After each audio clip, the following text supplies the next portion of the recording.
Rafiki mpendwa na mtazamaji, asante kwa kufuatilia masomo yote ambayo tumepeperusha hapa na ambayo yataendelea kupeperushwa kwenye channel hii. Mungu akubariki mtazamaji mpendwa.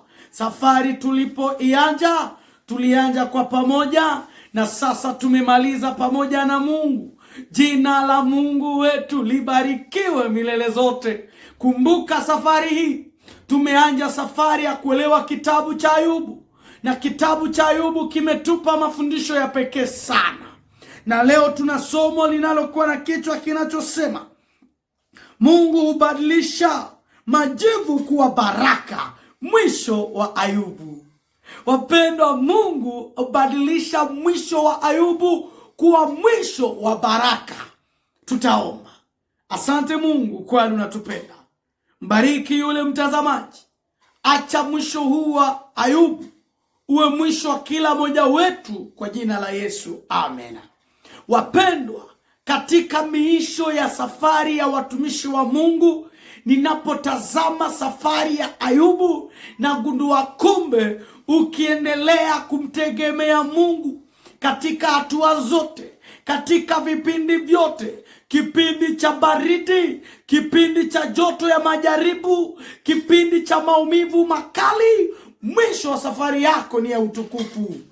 Mpendwa na mtazamaji, shika sana ulicho nacho. Shika sana imani yako. Shika sana mpendwa. Mwisho wa safari yako ni ya tumaini mpendwa. Ayubu alipofika mwisho wake, katika kitabu cha Ayubu 42 aya yake ni ya 12, nasema Bwana akaubariki mwisho wa miaka ya Ayubu kuliko mwanzo wake. Tulipoaja aya kwanza na ya shairi la 3 hadi la 6, tuligundua Ayubu 1 inaelezea tabia yake na utajiri aliokuwa nao Ayubu, na inapoelezea vitu hivi vizuri sana alivyokuwa navyo Ayubu, Mungu akaeleza utajiri wake. Lakini utajiri wake wote ukaisha. Afya yake ikadhoofika. Watoto wake wakafariki. Lakini katika kipindi chote cha maisha ya Ayubu, katika kipindi chote cha magumu ya Ayubu, Ayubu hakukata tamaa. Alishika sana. Tumaini lake lilisimama. Ingalawa hakumuelewa Mungu vizuri, akaongea maneno iliyokuwa ya ujinga. Mungu alipojifunua kwake akagundua ujinga wake. Akatubu, akaomba msamaha, akatubu kwa kweli, akatubu, akakiri na akafuata njia ya toba. Na alipoifuata njia ya toba, Mungu akabariki mwisho wake. Sasa Ayubu alipobarikiwa, katika mwisho wa Ayubu, Mungu aliwakemea marafiki zake. Akaonyesha kwamba hawakumtambulisha vizuri. Shairi la 7 hadi la 9. Ayubu 42. Mungu akakemea marafiki zake. Mungu aliwaambia akina Elifazi, hamkunena iliyo sawa kunihusu kama mtumishi wangu Ayubu. Kwa muda mrefu katika maongezi, marafiki wa Ayubu walizani kwamba wanaongea maneno yanayofaa. Kumbe Mungu ndiye anayejua kwa kweli. Katika maisha yako umekuwa unaongea. Katika maisha yako wanaweza kukulaumu. Katika maisha yako wanaweza kukuongea vibaya. Kuna mengine usijitetee. Acha Mungu, kuna wakati atashuka kwa ajili ya kukutetea. Shika sana tumaini lako mpendwa. Rafiki mpendwa, funzo ni lazima tumwakilishe Mungu katika ukweli na upendo. Wakikutuma katika kikao, wakikutuma katika mambo, peleka sawa sawa na namna umetumwa mpendwa. Katika mwisho wa Ayubu aliwaombea waliokuwa wamemuumiza. Aliwaombea msamaha mpendwa, jambo ambalo wengi wanalisahau.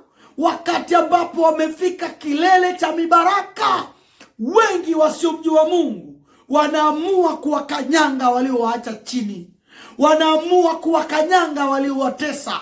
Kukanyanga, kulipiza kisasi si chako, kisasi ni cha Mungu.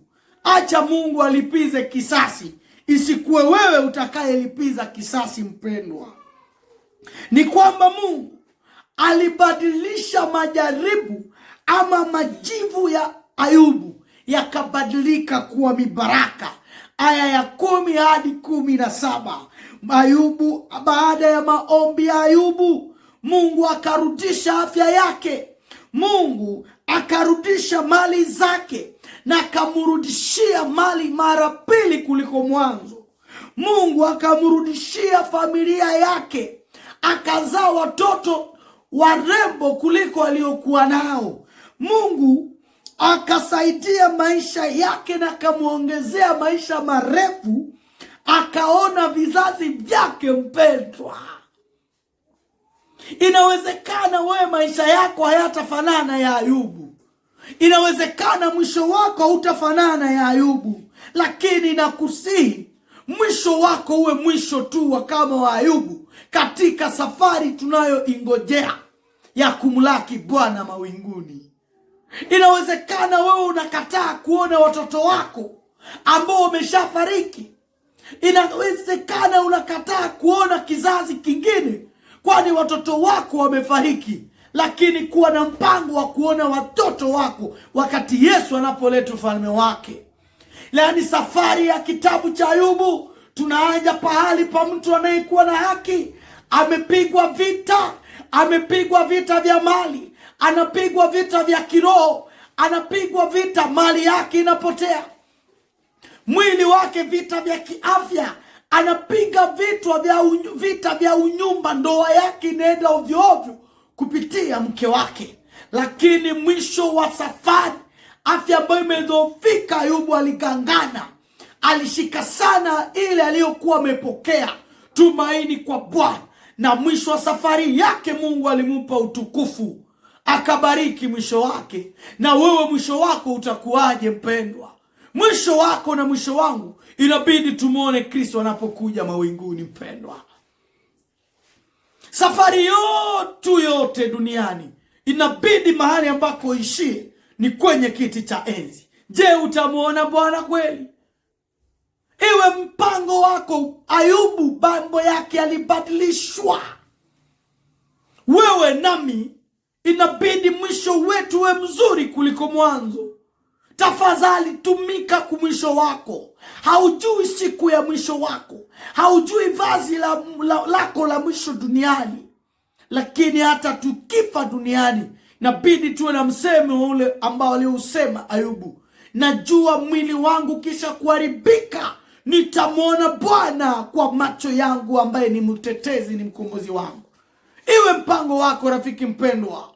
Mungu akubariki, akusaidie uchukue ufalme wa Mungu unaokuja, kama ambacho itakuwa ndio mwisho wa safari yako hapa duniani, kwa jina la Yesu Kristo, amena. Usikose kwa mafundisho mengine ambayo tutayapanga. Mungu akubariki kwa jina la Yesu, amena.